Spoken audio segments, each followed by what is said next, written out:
that the exhaust gases from your car during a journey are squashed into a bottle and weighed. Compared with the weight of petrol used, how much do you think the exhaust gases will weigh? Much lighter, about the same, or much heavier than the petrol? Pause the video till you've thought of your answer.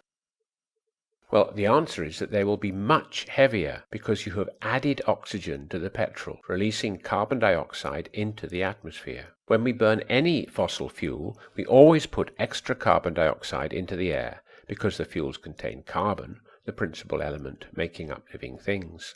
So here's another question. Like all other animals, we breathe out carbon dioxide from the respiration of our food. But why does this carbon dioxide not add to the carbon dioxide in the atmosphere? Pause the video till you've thought of your answer. The answer is that this carbon dioxide is part of the natural carbon cycle. It came from your food, say bread, which got its carbon from the atmosphere when it was growing as a wheat plant. Let's see where the people of the world get their energy. 200 years ago, we got our energy from biofuels, traditional energy sources that are driven directly or indirectly by the daytime energy from the sun. Firewood, burning in air to heat our homes and cook our food. Grass and air for animals to respire, gaining energy to pull our ploughs and carriages. Our own food, which we joined with oxygen to give us energy to use our muscles. Nowadays, burning these fossil fuels with oxygen has freed half the world from being limited by solar energy. But there are still many people who live only with biofuels, wood for cooking and heating, and muscle power for farming and transport.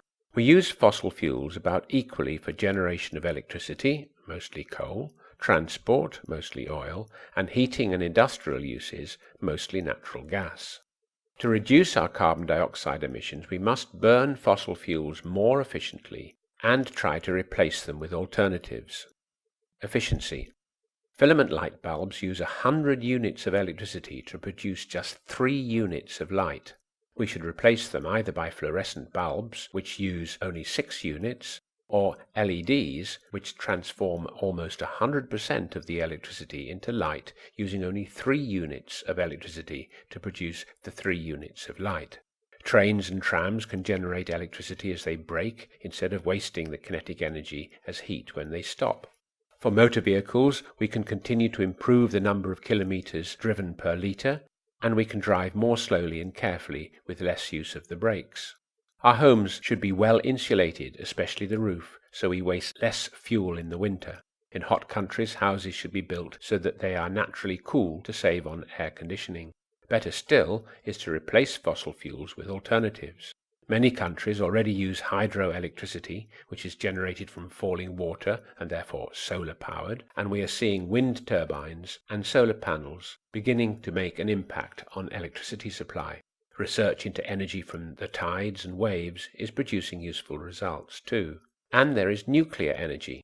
France generates 85% of its electricity this way, which does not release carbon dioxide, but we do have to consider the problem of safe disposal of nuclear waste. If we replace coal, which is almost pure carbon, by natural gas, which is methane, CH4, as a fuel for electricity generation, half the oxygen used will join with the hydrogen rather than carbon, so our emissions of carbon dioxide will be halved. This is the argument given for developing so-called fracking for natural gas, which would replace coal in power stations.